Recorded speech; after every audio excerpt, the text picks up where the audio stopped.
কোনো রকম গ্যাস জ্বালানোর ঝামেলা ছাড়াই তোমরা নারকেলের পেড়া খুব সহজেই তৈরি করে নিতে পারো। সামান্য 3টে উপকরণ দিয়ে আর মাত্র 5 মিনিটের মধ্যে তোমরা যে কেউ এই পেড়া তৈরি করে নিতে পারো। সবাইকে শুভ সকাল। আমার আরেকটি কুকিং ব্লগে তোমাদের সকলকে স্বাগত।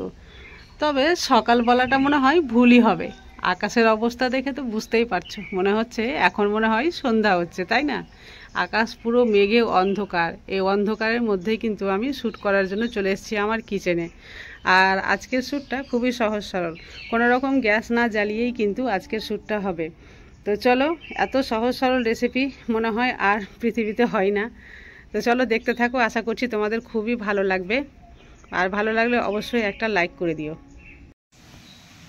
তো এখানে আমি নিয়ে নিচ্ছি প্রথমে একটা বাটি, আর আজকে আমি করছি নারকেলের পেড়া। তো তার জন্য এখানে আমি ডেসিকেটেড কোকোনাট নিয়ে নিয়েছি, তবে এটা বাইরের কেনা নয়, আমারই বাড়িতে তৈরি করা। তো রোদ ছিল না শুকানোর জন্য, তাই আমি একটু কিন্তু মানে শুকনো খোলায় ভেজে নিয়েছি। আমি এটাকে ব্ল্যাক সল্ট ভেবেছি তখন থেকে। কালো হয়ে গেছে না? যেহেতু রোদ ছিল না ওই জন্য শুকাতে পাইনি।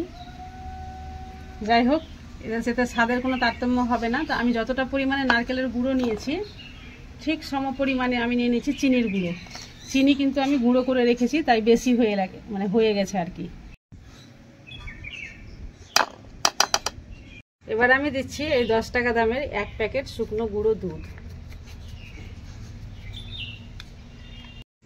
আর এত সহজ এটা করা যে এতে আর কোনো কিছুই লাগবে না। দেখো, এই 3টা উপকরণ খুব ভালোভাবে মিক্স করে নিচ্ছি।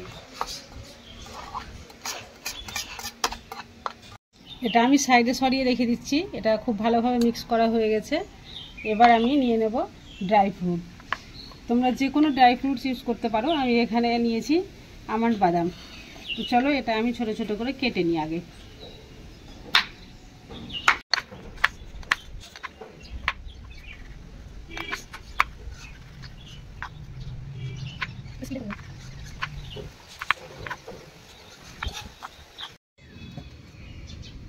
এবার এখানে দিয়ে দিচ্ছি 1 চামচ ঘি।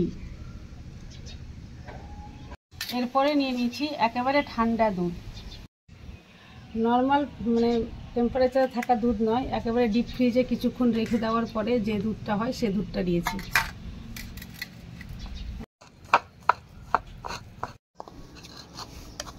দেখো, এইভাবে মাখানোর পরে একটা ডো রেডি হয়ে গেছে।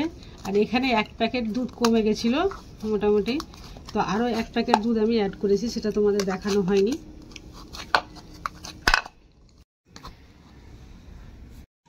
এভাবে একটা কৌটোর ঢাকনা আমি নিয়ে নিয়েছি, আর এটাতে আমি নিচে প্রথমে ড্রাই ফ্রুট ছড়িয়ে দেবো। ব্যাস,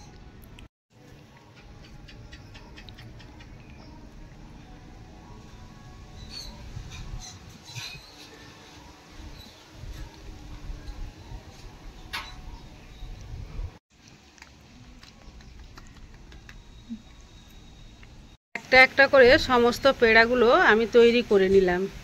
আর দেখতেই পাচ্ছ কত সুন্দর হয়েছে। আর এটাতে কোনো রকমভাবে কোনো গ্যাস জ্বালাতেও আমাকে হয়নি।